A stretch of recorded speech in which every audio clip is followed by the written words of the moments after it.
Greetings.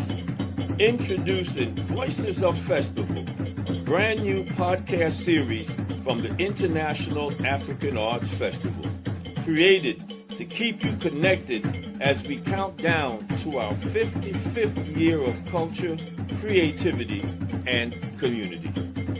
Each week, hear directly from the artists, dancers, musicians, vendors, and community members who make this festival an unforgettable experience.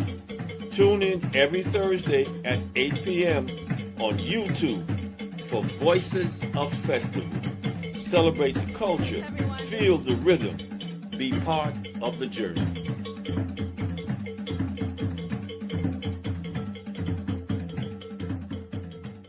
Well, Marigani, Utep, Alafia, Shalom, Salam Alaikum. Welcome to Voices of Festival. My name is Adeyemi, Bandele, and I'm joined by my co-host, Sakeenah and Kinard. How are you, Baba? Coming along, Sakeenah, moving forward, looking forward to warm weather. So let's get moving here because we got a lot of information to share. Some interesting stuff tonight. Of course, always our shows are interesting. But of course, before we begin, we remember our ancestors, and we also want to address how folk can support us. So, Sakeenah, you got it. Yes, I just want to take the time and space to give honor and praise to our ancestors. And with that, I will start off and say, Ibaye, Bansanu, Baba Jitu Wusi, Ibaye, Nana Dinizulu, Ibaye, Mze Moyo, Ibaye, Stan Kinard, Ibaye, Iya Salima Moyo Smith, Ibaye, Brother Abubadika, Ibaye, Asada Shakur, Ibaye, Mama Kuumba, Ibaye, Honorable Baba Tunde Akowe, Ibaye, Dick Gregory, Ibaye, Imam Jamil Al-Amin, a.k.a. H-Rap Brown, Ibaye, Sister Viola Plummer, Ibaye, Baba Robo Jumatutu, Ibaye, Mama Amanisha, Ibaye, Mama Lottie, Ibaye, Mama Bird, Ibaye, Brother Howard, Ibaye, Yusuf Iman, Ibaye, Dara Iman, Ibaye, Talivo, Donna Cumberbatch, Ibaye, Bernard Kinsey, Ibaye, Mama Stephanie Weaver, Ibaye, Baba Lloyd Weaver, Ibaye, Baba Lafia Shango Dehi, Ibaye, Baba Chief Bay, Ibaye, Alukashe Wali, Ibaye, Mama Abimbala Wali, Ibaye, Baba Heru, Ibaye, Baba Paua, Ibaye, Kuja Bandele, Ibaye, Nisa Van Zant, Ibaye, Jamia Van Zant, Ibaye, Baba Abu Bakar, Ibaye, Nana Kweya Ajiapong, Ibaye, Baba Canute Bernard Jr., Ibaye, John Hicks, Ibaye, Atiba Cord, Ibaye, Baba Michael Olatunji, Ibaye, Baba Kwame Ishangi, Ibaye, Hezekiah Walker, Ibaye, Alvan, Brother Alvan, Ibaye, Brother Sam Penn, Ibaye, Brother Sunra, Ibaye, Freddie Hubbard, Ibaye, to all those ancestors whose shoulders we walk upon, who stand firm and let us know that they are forever present in our life. We give honor and we give praise and we thank you for your presence. Modukwe. Ashe. Ibaye Bantunu. And Sakeenah, you know, as we grow, we had a little challenge back in the day. I used to say that we have not because we ask not. And so we are in a real proactive stage here to make sure that we let people know how they can support the International African Arts Festival, in addition, of course, to how they can support this podcast. So why don't you let folk know how they can support us, please? Yes, we are actively pushing for the drive for 55 because this is the 55th year of the International African Arts Festival, which will take place at Lincoln Terrace Park. You can become a sustainable member by donating directly on the website through our PayPal at iaafestival.org. We also have the text to give site or link. If the number can come up on the screen, I don't know it off the top of my head, but it is a 917 number where you can text directly to give, and you can become a sustainable member where you give on a consistent basis monthly or a one time. But our drive for 55 is really encouraging people to donate in increments of $55 for the 55th year of the International African Arts Festival. So on the website, iaafestival.org, we have our PayPal link where you can become a sustaining member, or you can donate for one time. But we really do appreciate your donation and your support. Thank you. Thank you, Sakeenah. Let's jump right into it. Festival 55 is approaching, but we also have some folks who have been with us for a while. And moving forward, we will each podcast highlight a vendor who has either been with us or maybe a new vendor to Festival. Want to welcome to Voices of Festival, Chef Ed. Chef Ed, Yes. Assalamu alaikum. Assalamu alaikum, Chef. Alaikum assalam. Thank you. Good to have you, Chef. Good to have you. Good to be here. Real quick now, share with us how your company came into being. My brothers and I started 30 years ago up in New Rochelle. With a we actually started in the basement. My brother's Muslim, and he was selling the fish, bricks of fish in the projects, door to door.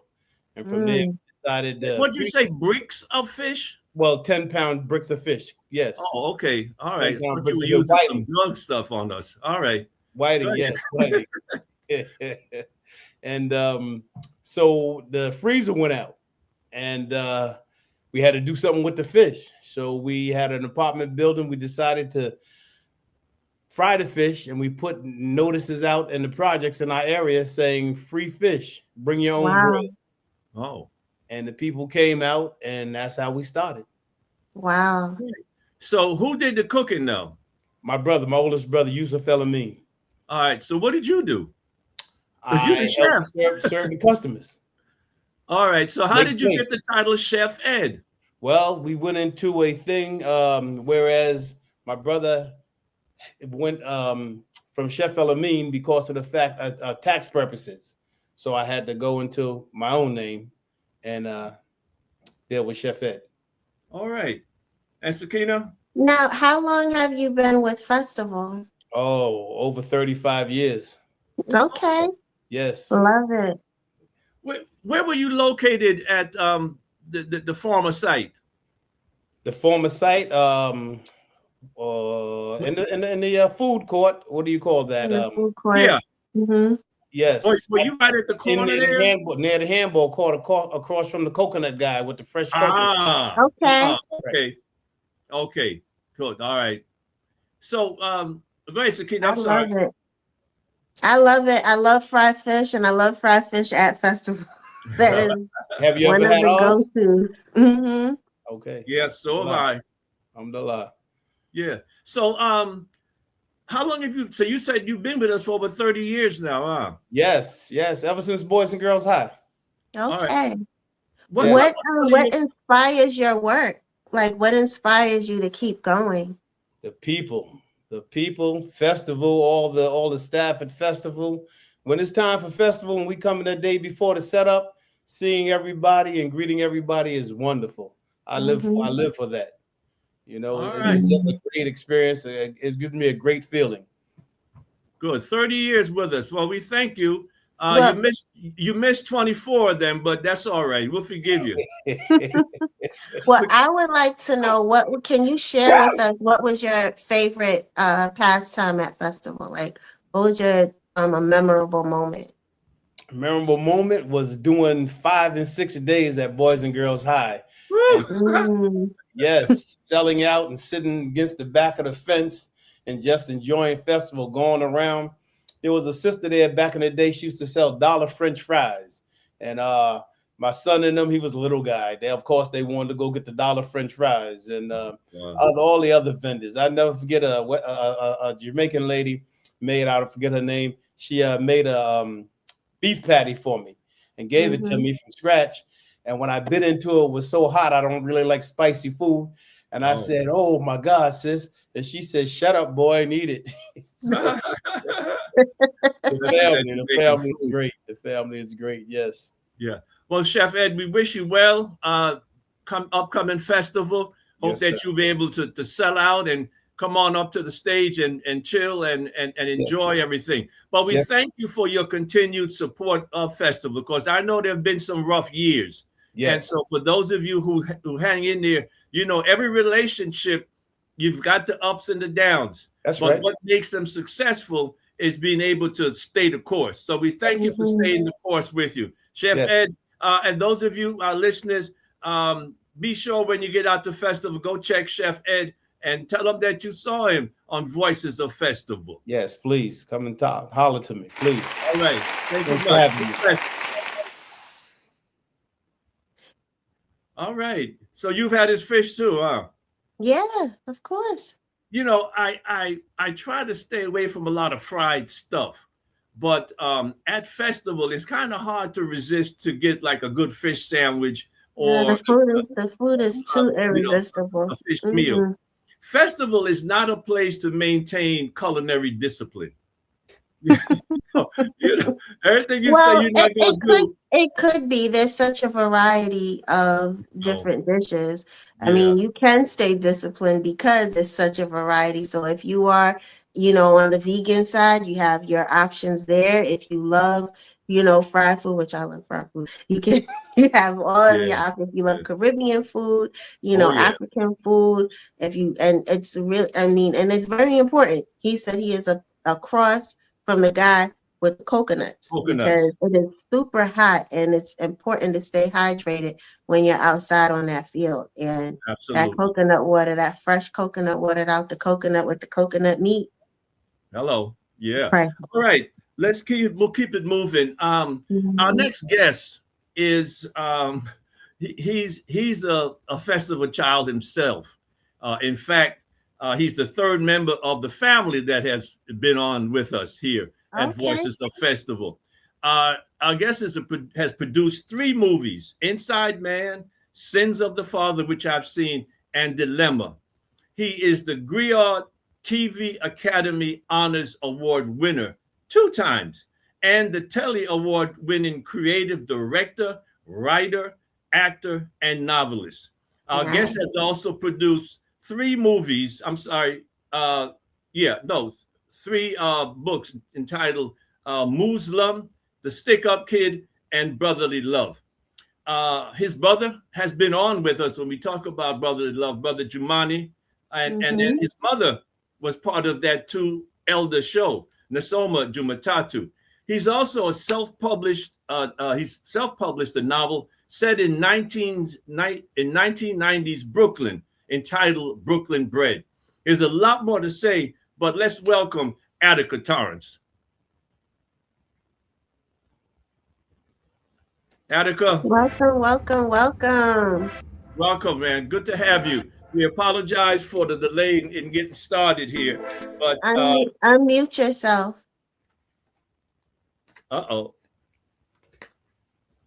Peace, all right. Peace. There you go. Peace. Good to have you, man. Yes.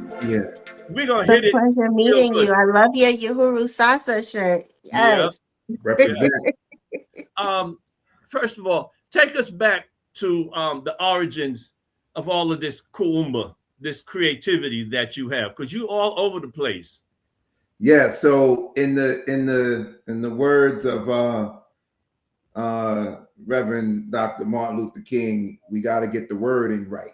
So I didn't produce all of those movies. I produced some. I produced several, but some of the ones you name, I didn't produce. Like I didn't produce Inside Man. I was in Inside Man. Okay. Cool. So, pardon? I said that's super cool.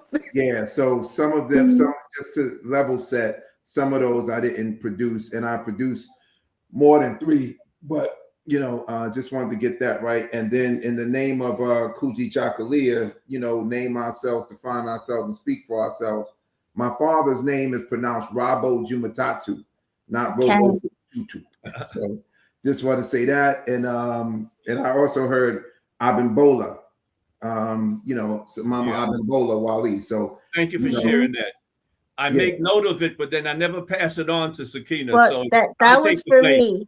That was for me. I receive it. Thank you. Yeah, and I will correct myself. Yeah, especially those folks who did all of their homework and named themselves and dropped their slaves' names. I just think, especially if we're honoring them as ancestors, we should get the wording right. So that's that. Yeah. And where did all of this creativity start, man? From what I was told, Attika is a name that my parents gave me. Out of my parents' 4 children, I'm the only one that my father named. My mother named my other siblings. And when he named me, when he wanted to name me and wanted my mother to accept his, I really don't like this lighting. I'm looking at it. When he wanted my mother to accept the name he gave me, she did some research on it. And part of what she discovered is Attika is a Greek god of creativity. So I took that and I rocked with it. I've always been a very creative person, very circuitous thinker, not a linear thinker. And coming up in Uhuru Sasa, we were. I'm sorry, let me stop you for a moment because I'm gonna lose this point. You know what? All along, I thought Attika was a name that was paying tribute to the heroic folks who were incarcerated in Attika prison. So there's no correlation between your name and Attika, the prison. No. That is what it is. But my mother was not sold on naming her first son after this uprising that occurred at a prison. So she did research on the name, and what made it a little more palatable is it had an alternate definition. All right. Because Attika is a Greek name. It's actually a city in Greece. Yes. So yes, when my father, I was conceived in September 1971, born in May 72. The Attika incident occurred in September 71. So when he knew he was having a child, he said, if that's a boy, I'm gonna name him Attika. Where are you in the pecking order? I call myself the firstborn second. So I'm the second child, but the first son. Oh Lord. All right. The singer Bilal has an album called the Firstborn Second. So I call myself the firstborn second. I was born number 2 in my parents' union. I was born second child. I have an older sister, and then I have 2 younger brothers, but I'm the first son. All right. Nice. All right. Yeah. So you like the Bandeles. The oldest is the sister. Oh Lord. I know what that's like. Yeah, we've had that. The only difference between the Jumatatus and the Bandeles is they took a break between the 2.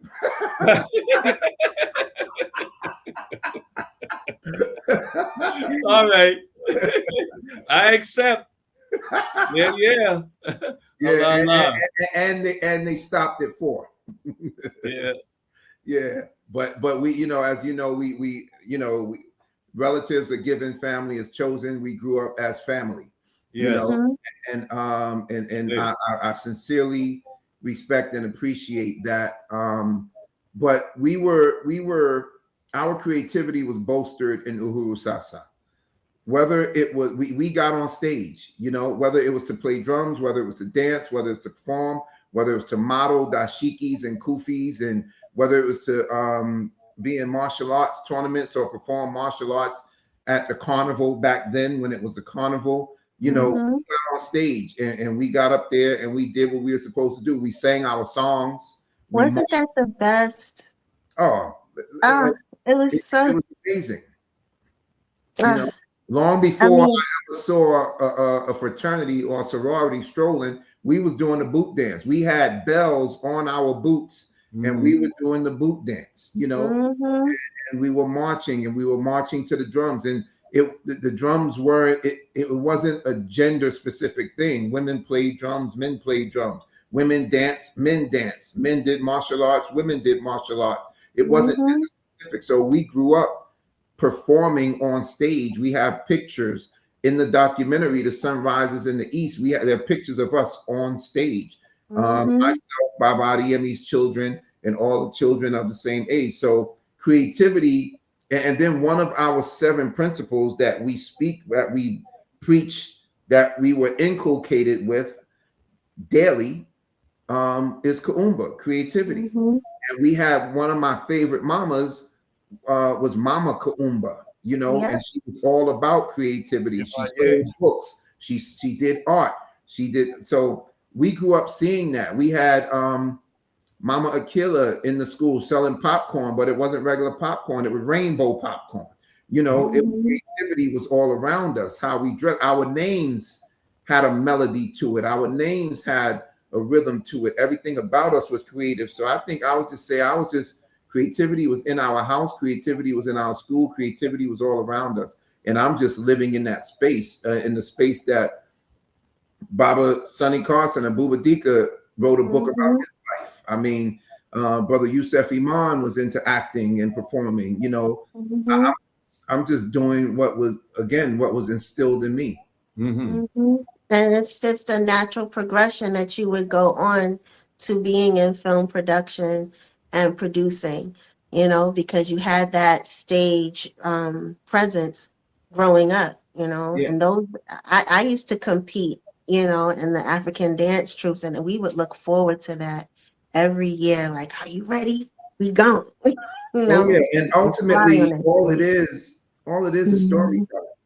You know, from back home, the griots or griots, however you pronounce it, we're storytellers. You know what I'm saying? Whether it's oral history, you know, we're storytellers. I mean, some of our greatest storytellers are our elders, our grandparents. You know, so I'm a storyteller. A documentary, a narrative film, a novel, a children's book, all of it is storytelling. Exactly. Can you tell us, if it's possible, a memorable festival moment for you? Well, your favorite, because you just said all the memories, but your favorite. You know, asking me my favorite is challenging because I have so many. You got to remember, I was born into festival. I know. Okay. Festival From the 90s. Festival. Well, the 90s wasn't really the fun part for me. It wasn't? 90s wasn't the fun part for me. I was working in the 90s in the festival. You know what I'm saying? So the fun part for me was, even though we never really celebrated specific American holidays, for the sake of fun at Boys and Girls High, my father used to have fireworks go off after festival, when festival was shut down. And, you know, because there was different levels of festival. There was festival for the commoners, and then there was festival after festival. It was always the after party of the after party, right? It's kind of a good party. Yeah, the vendors were there. The children were there.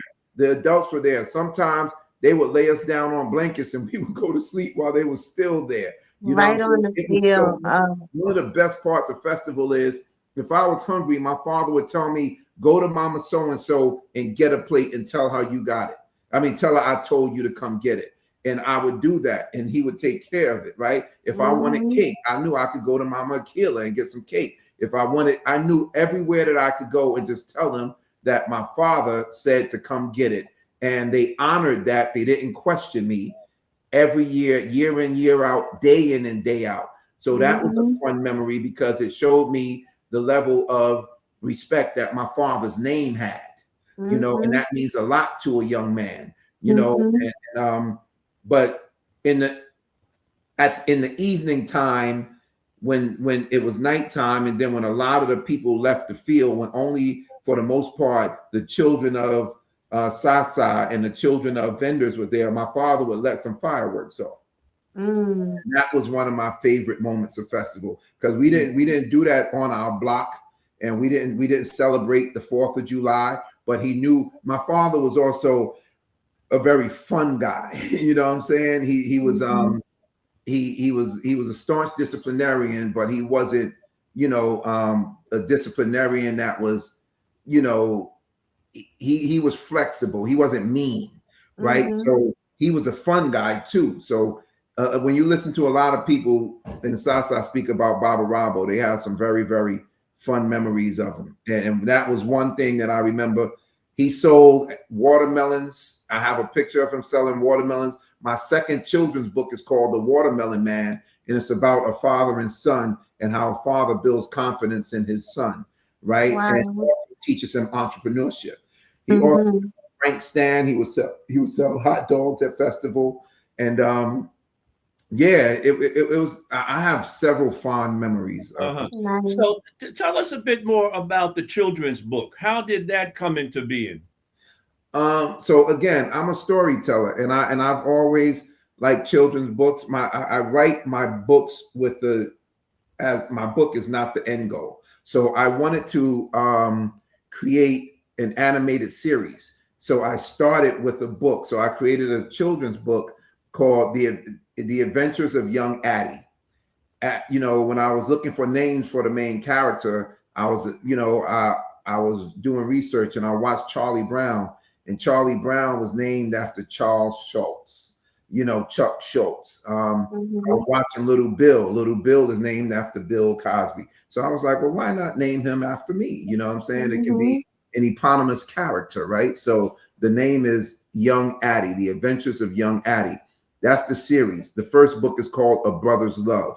I wanted to speak about the importance of a sibling relationship, how much an older sibling can influence a younger sibling and build confidence in a younger sibling. And conversely, this is a relationship of mutualism, because a younger sibling can also make an older sibling show up in his best way, because he knows he's carrying a torch for a younger person. And we speak about that in the book. So I just wrote the story, and I did some research, interviewed some illustrators, found an amazing young lady out in LA to illustrate the book, and she knocked it out the park.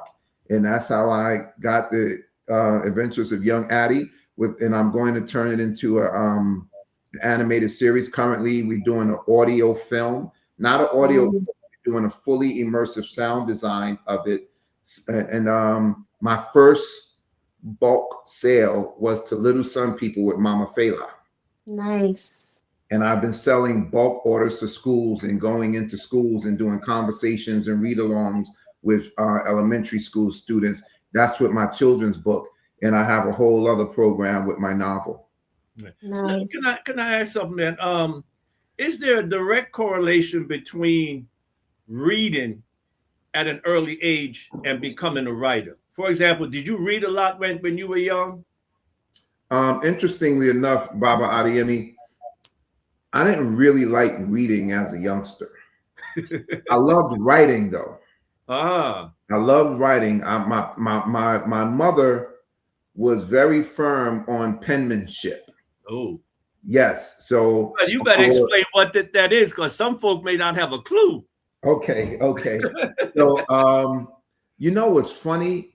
I know what a compound word is. I'm not sure what it is when it's 3 words, right? Because it's penmanship, right? I gotta look that up, because I pride myself on being a bibliophile, right? I understand words, so I gotta find out when it's more than 2 words. So, but penmanship is really basically the skill, the art of writing. So she was really strict about, you need to learn how to write, and you need to learn how to write neatly on paper. So she was strict about capital letters being capital letters and lowercase being lowercase, and lowercase being half the size of a capital. And when you're writing print, when you're writing print, the letters are straight up and down. When you're writing cursive, they lean to the right. And when you start, you don't take your pen off the paper until you finish. And then you go back and cross your T's and dot your I's, cross your X's, but once you start, you lean to the right, and you don't take your pen off the paper until you finish the word. She was very specific about that. So did you draw? Pardon? Did you draw? I wasn't a great drawer. I could trace. Okay. You could trace. Okay.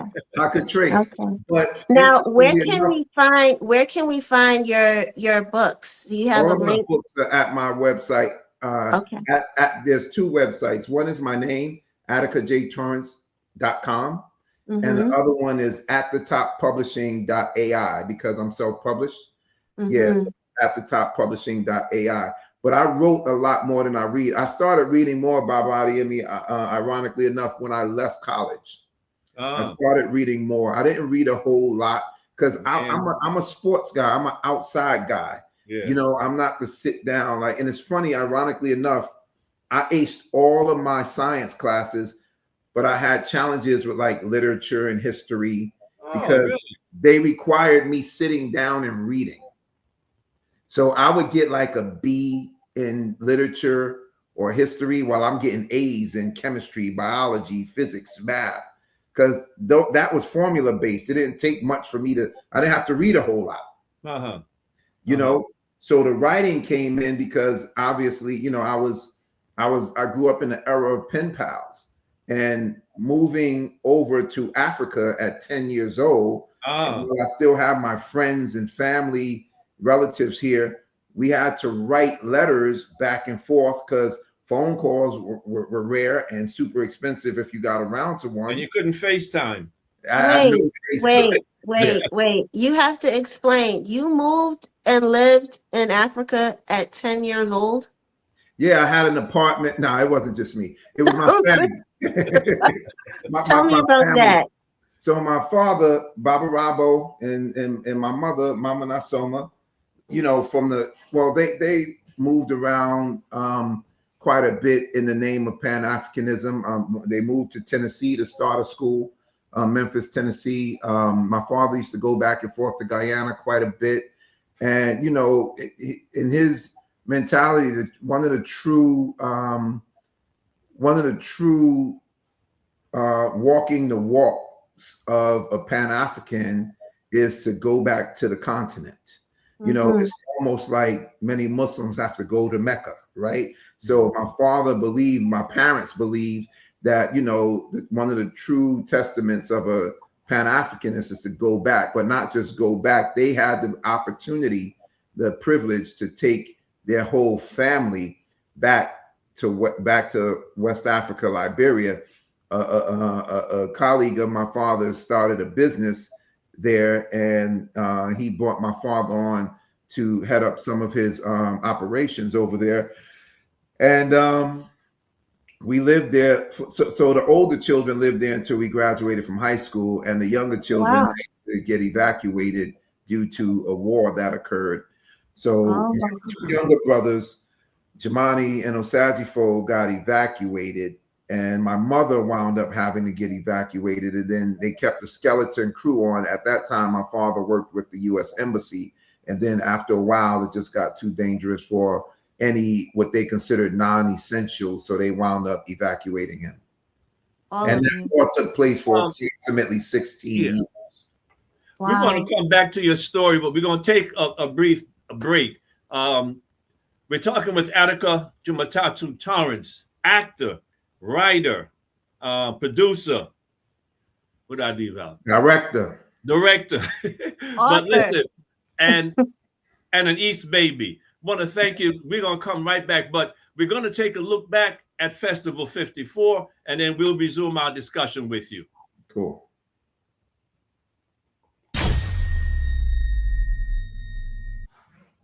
Yes, welcome back. We love Festival. We love that recap was fire.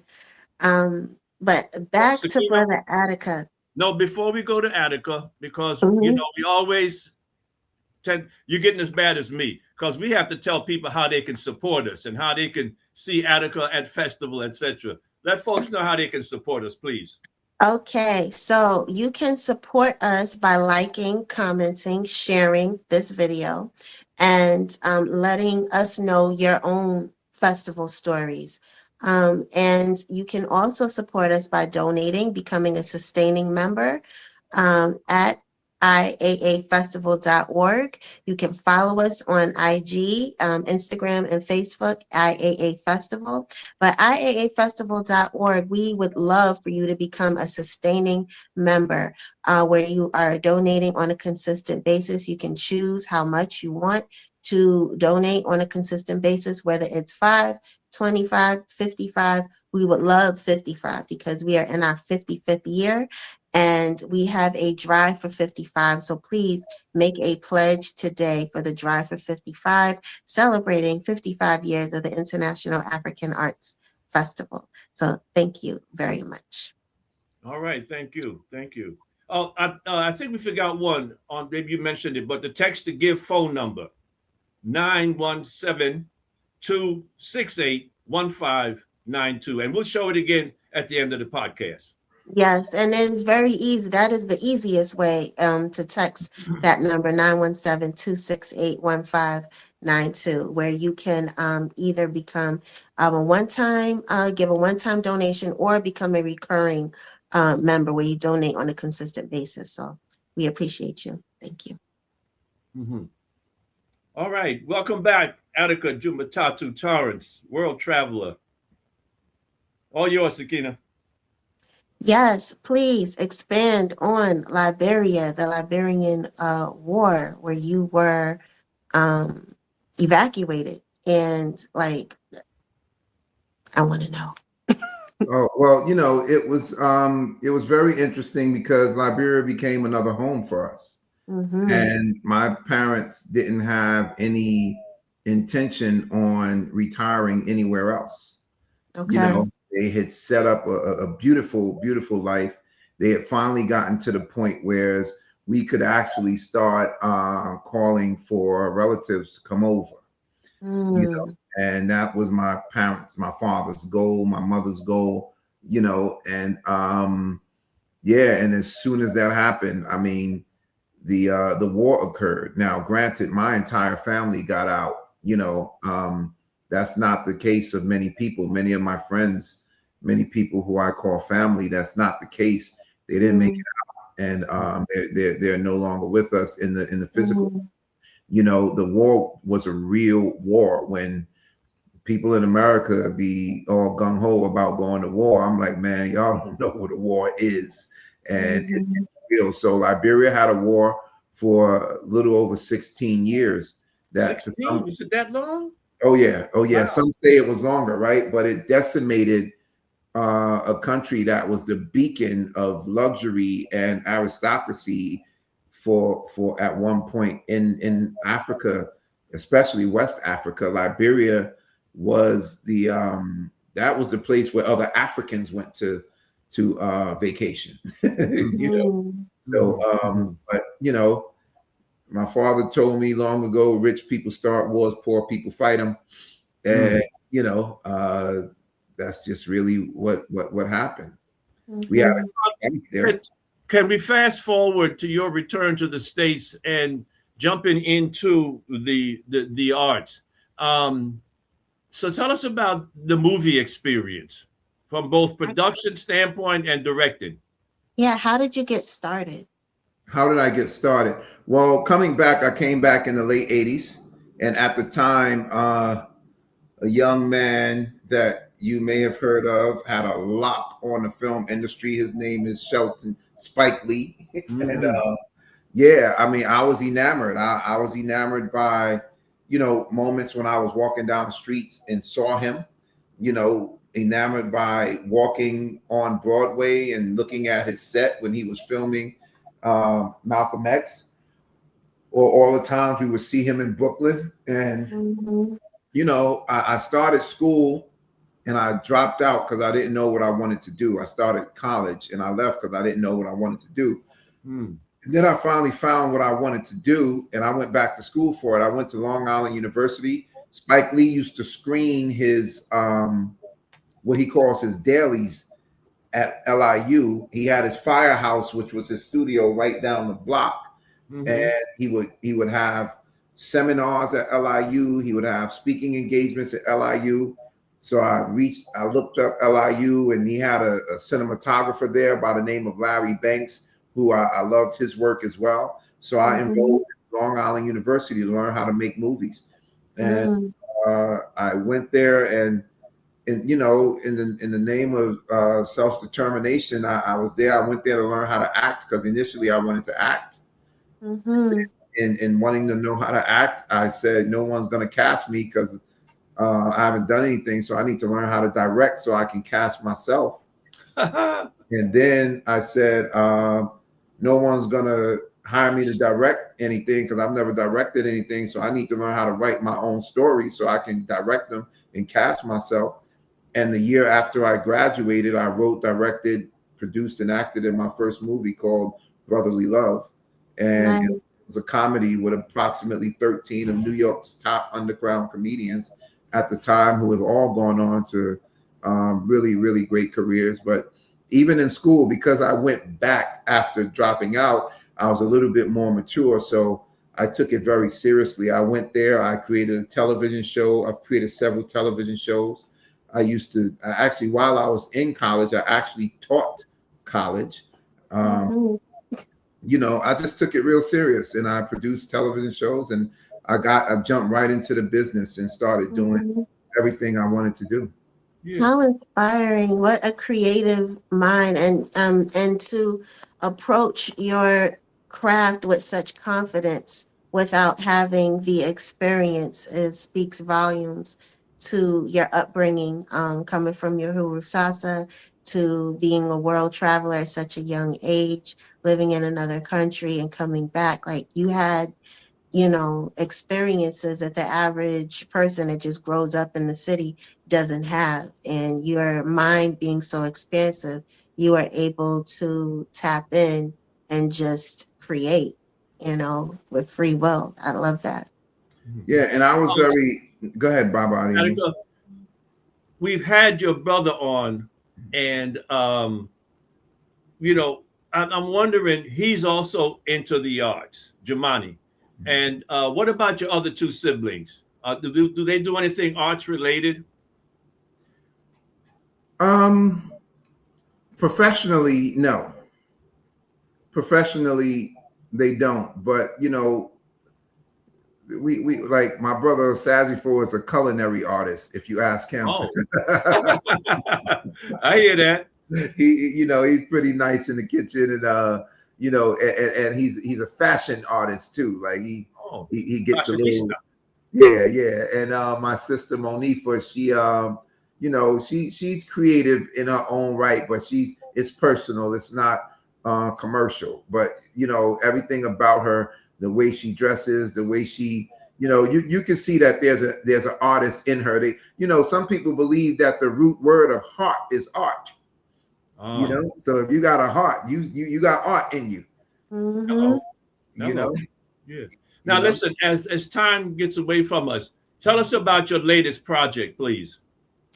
Oh man, I have a few. So the latest project that's currently out is a documentary called "Thank You, Dr. Fauci," and that's out right now. It's on Angel Studios streaming. I have, again, my two books that are currently out that can be found at thetoppublishing.ai.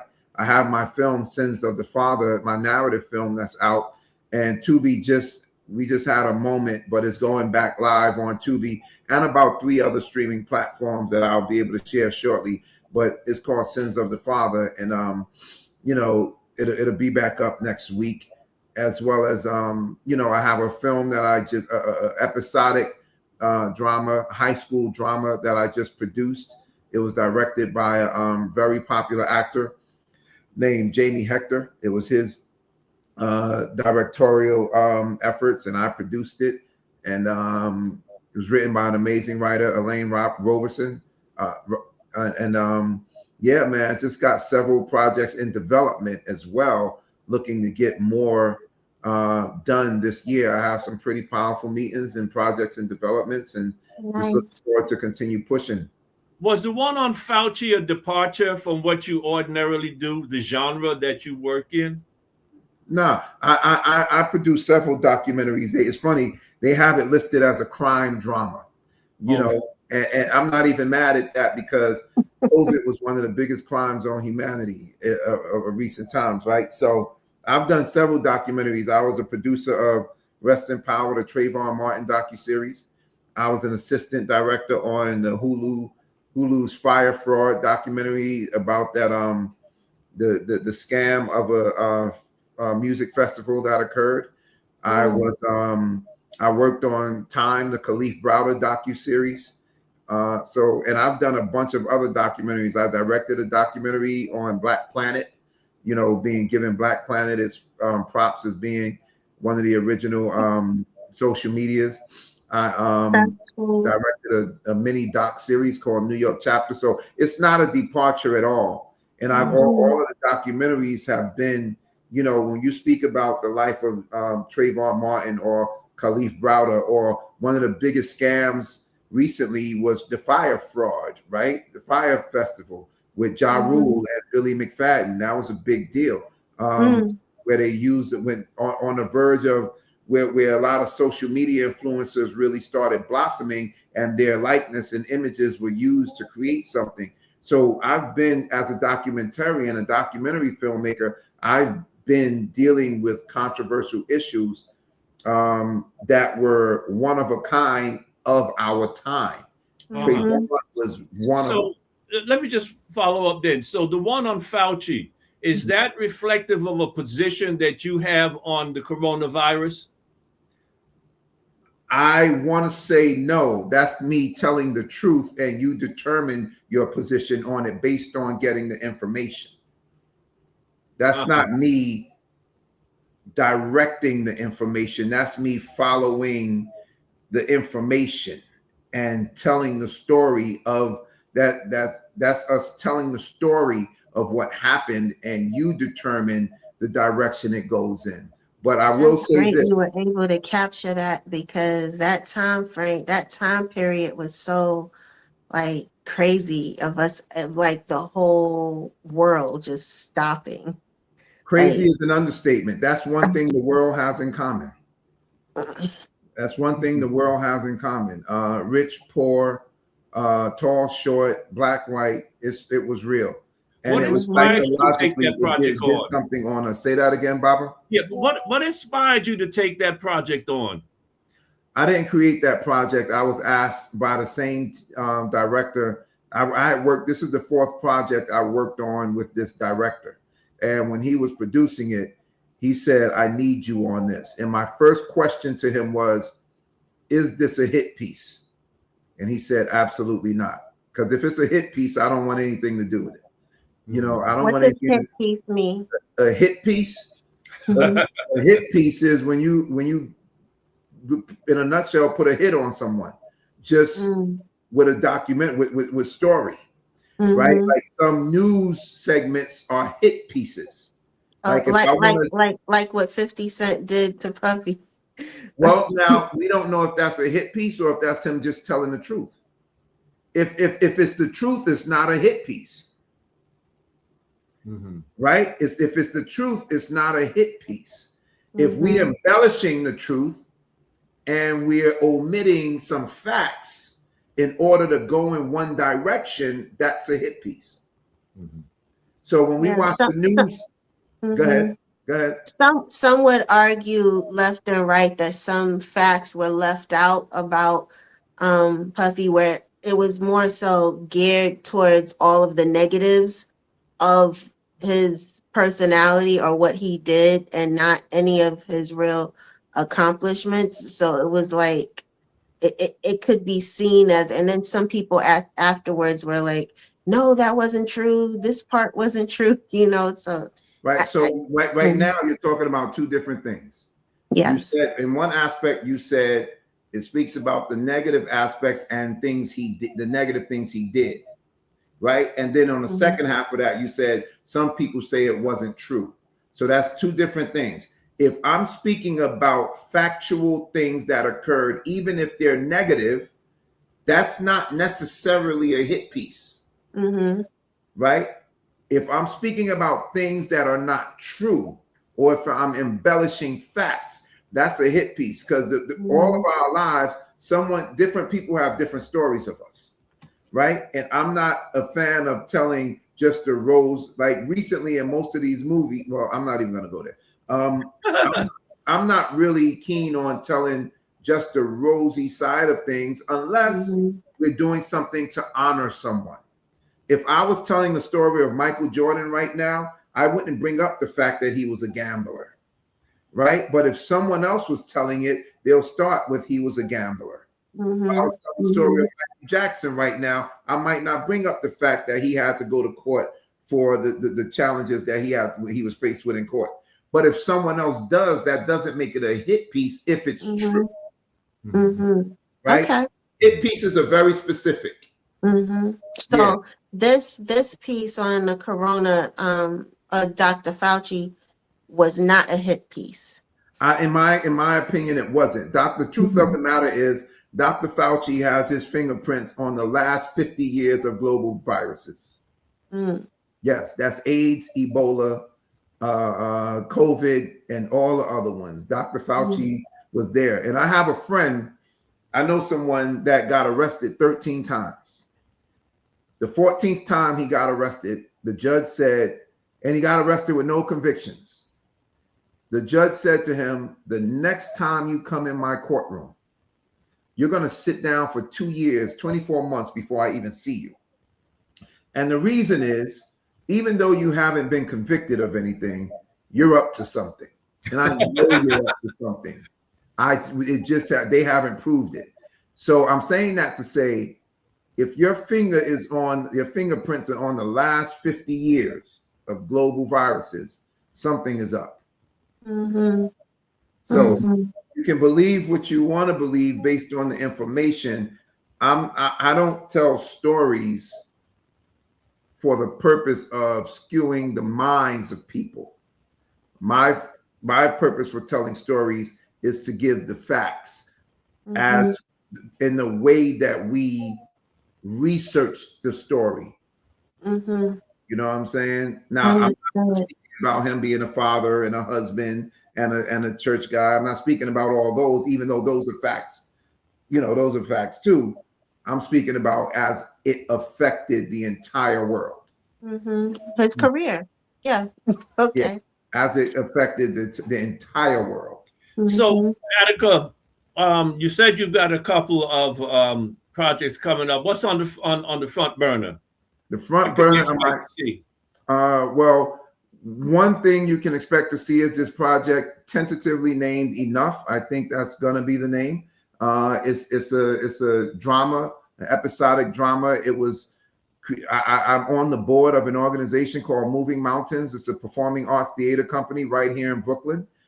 We have a gala coming up for anybody that wants to put their money where their mouth is and help support a lot of these young artists, these young students.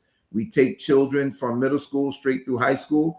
It's Moving Mountains is the name of it. Moving Arts, Performing Arts and Theater Company. I think the website is mmgala.com. You can go on that. You can donate or you can buy a ticket. It's an amazing gala. It's being held at the Brooklyn Museum. We took some students from there, and it's June 8th. I'm sorry, June 8th. We took some. It's the day after libations. Okay. Boom. So it's a great weekend.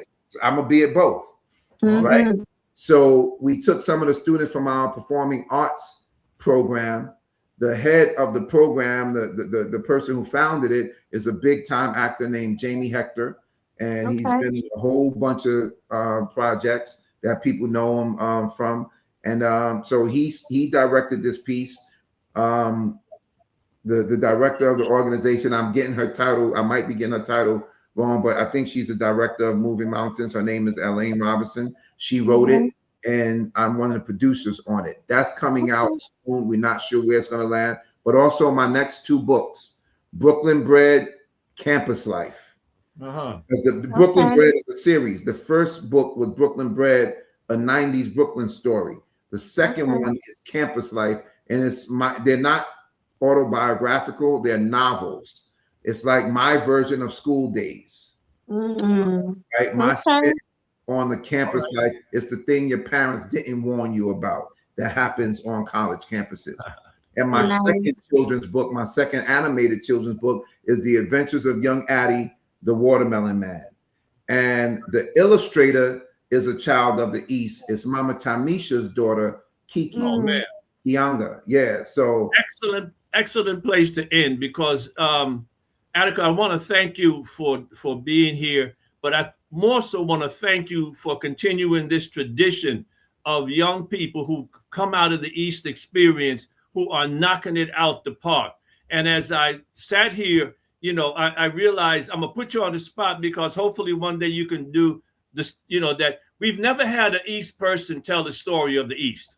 So I'm gonna leave it at that. But the other thing, though, is that you represent so many of the folks, the person behind the scene there, our producer, Beware, your brother. So many of the folks at your level are knocking it out the park. And you know what? I'm gonna put this on you. We need to produce a directory of all of these folks and what you all are doing. Because all of you are knocking stuff out the park, man. And we've got to tell our own story. Definitely. Yeah, the Uhuru Sasa alumni is working on that directory. I think Baba Adeyemi froze. No, you're back. No, So we heard the him. Uhuru Sasa alumni is working on that directory. Okay. What a blessing. What a blessing. Now, Attika, where can we find you on social media? Yep. My name is Attika J. Torrence everywhere. AttikaJTorrence.com, Attika J. Torrence on Instagram, Attika J. Torrence on Facebook. I am Attika J. Torrence everywhere. And my books can be found on my website, AttikaJTorrence.com. There's a link that says At the Top Publishing on it, but they can also be found on atthetopppublishing.ai.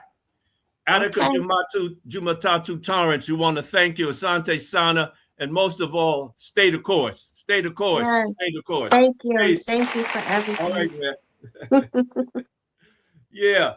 Sakeenah, man, that was wonderful. Yes, it was. I'm glad to hear that they're going to put that directory together, But the other thing, I want to put you on the spot, because you have been making a contribution internally to us beyond just this podcast. And I want you to talk a bit about what you offered to do for the festival, and how is that coming along?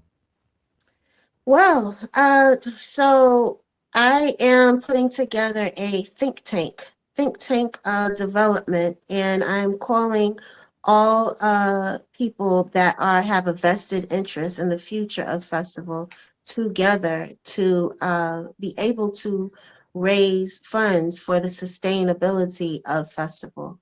And so what has come out of that is, fundraising committee, brewing marketing committee, and we are reformatting the organization in terms of not just being an event every year, but a organization moving forward that curates cultural experiences.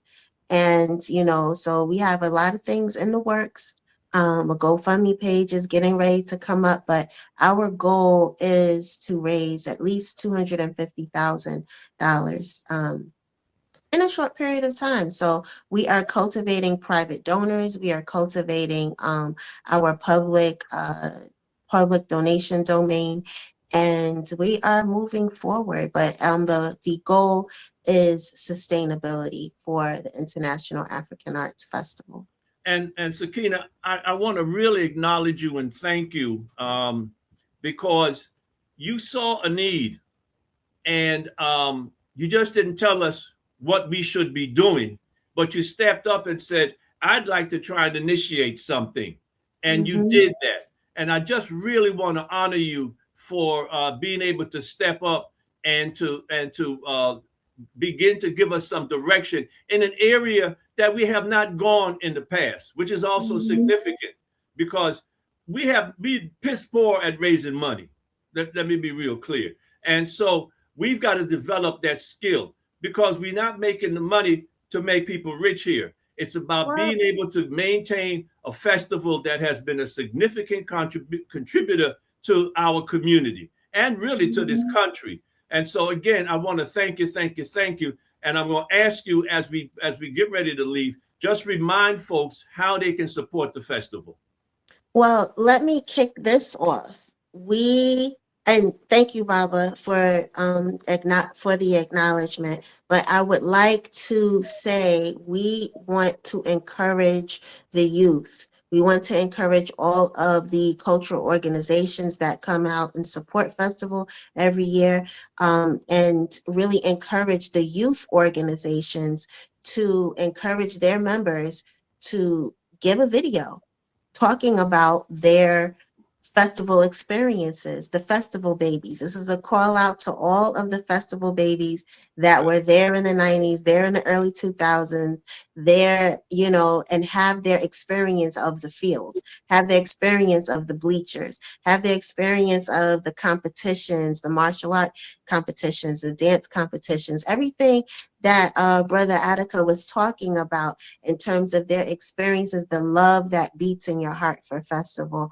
As a family reunion every year on July 4th weekend, speak into your videos, make your reels for 30 seconds and just highlight your favorite festival experience and encourage others, encourage your peers to donate for the Drive for 55. Any denomination of 5, whether it's 5, 55, whatever it is, but the goal really is to encourage the youth to start speaking up about what they love about festival. So that is the next project. Good. Sakeenah, thank you so very much. Hey, you all, this has been another episode of Voices of Festival. We want to thank you. As always, we'll be back next week. And we're going to be tweaking some of what we do because there's a lot of stuff going on with the festival that we want to keep you aware of. June 7th is a libation ceremony. And of course, July 3rd through 5th is the 55th International African Arts Festival. Until next week, we want to thank you. Sakeenah, you want to add something else? Let me just say, vendor applications are open. So if you want to vend, go to iaafestival.org, email us, and get your applications in early because the space is not as big as what we're used to. So if you want to be in the next location at Lincoln Terrace Park, set up and at Prime, get your applications in early. Thank you. All right. So once again, you all, thank you much. Until the next time, you all, peace and blessings.